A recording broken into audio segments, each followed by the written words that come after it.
근데 많은 사람들이 자기 자신을 믿는 게 중요하다는 건 이미 잘 알고 있죠. 근데 막상 진정으로 자신을 믿고 살아가는 사람은 별로 없는 것 같습니다. 사실 아무리 자기 자신을 믿으려고 해도 그렇게 스스로 마음만 먹어서는 잘 안 되는 경우가 많습니다. 그래서 오늘은 자기 자신을 제대로 믿을 수 있는 그런 방법에 대해서 설명해 드릴까 해요. 우선 자기 자신을 믿으려면 근거가 있어야 됩니다. 가장 좋은 근거는 타인에게 믿음직스러운 사람이 되는 거예요. 남들이 자신을 믿어주면 스스로도 자신을 더 쉽게 믿을 수 있게 됩니다. 그리고 그 단계까지 가려면 필수적으로 알아야 하는 게 있어요. 자기 자신을 믿기 전에 선대에 뛰어난 분들의 지혜와 생각들을 먼저 믿어야 한다는 겁니다. 보통 가난하신 분들의 특징 중에 하나가 실제로 보여주고 증명한 사람들의 말을 믿지 않고 자신의 생각을 더 믿고 있다는 거예요. 이건 진정으로 자신을 믿는 게 아닙니다. 믿지 말아야 되는 자신을 쓸데없이 믿고 있는 거죠. 그래서 자신을 믿고 있는 것이 자신에게 도움이 안 되는 경우가 된 겁니다. 진짜 부자들은 어떻게 하는지 잘 보여주는 좋은 사례가 하나 있습니다. 에어비앤비를 창업한 브라이언 체스키의 이야기예요. 에어비앤비가 뭔지 잘 모르시는 분들을 위해서 잠깐 설명해 드리자면, 사람들이 자신의 집을 남한테 빌려줘서 숙박비를 받을 수 있게 해주는 숙박 플랫폼 사업입니다. 브라이언 체스키는 창업 초반에 시리얼 박스를 조립해 팔면서 버텨야 할 정도로 재정 상태가 안 좋았지만 결국에는 전 세계적인 기업으로 에어비앤비를 성장시키는 데 성공합니다. 근데 회사가 갑자기 기하급수적으로 성장하다 보니까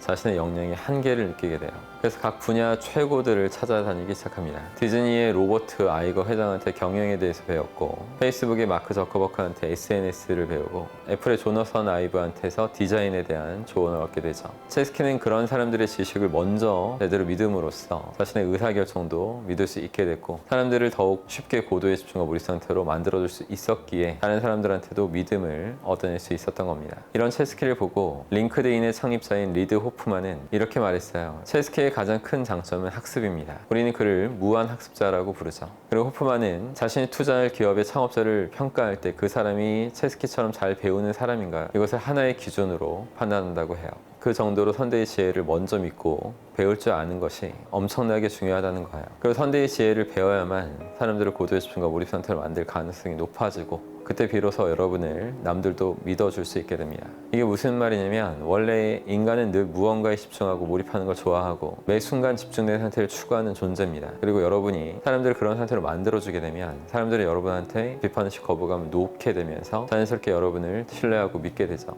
이때 자신의 생각대로 하는 것보다 선대의 지식을 활용하는 편이 더욱더 남들을 고도의 집중과 몰입 상태로 만들기 쉽다는 겁니다. 그리고 한 가지 더 알고 계셔야 하는 게 있는데, 여러분의 정신 구조가 의식이 10% 정도고 나머지 90%가 전부 무의식이라는 걸 언제나 알고 있어야 돼요. 여러분이 아무리 스스로 믿겠다고 잠깐 생각한다고 해도 90% 무의식을 움직일 수는 없습니다. 그래서 무의식의 존재를 항상 염두에 둔 상태로 생각하고 계획을 세우고 행동해야 하는 거죠. 여러분이 결심한 게 있으면 무의식도 원할 수 있을 때까지 의식적으로 계속해서 노력해 줘야 됩니다. 예를 들어서 지금 현재 미국의 대통령인 바이든은 초등학교 1학년 때부터 대통령의 꿈을 키웠는데, 이후에 대학생이 돼서도 그 목표를 무의식에 심는 행동을 계속해 왔더라고요. 바이든이 대학생 때 자신의 첫 번째 아내가 될 릴리아라는 그런 사람을 만날 때도 나는 대통령이 반드시 될 거야, 이런 말을 자주 했다고 합니다. 바이든이 무의식의 존재를 알고 했는지 정확하지 않지만 실제로 이렇게 의식적으로 자신의 목표를 무의식에 새기려는 노력을 꾸준히 하는 사람은 결국 자신이 생각했던 대로 된다는 거죠. 이렇게 무의식에까지 스며들고 각인될 정도로 그렇게 목표를 세워놓을 수 있게 되면 진정으로 자신이 성공할 수 있다는 것을 믿는 데 큰 도움이 됩니다.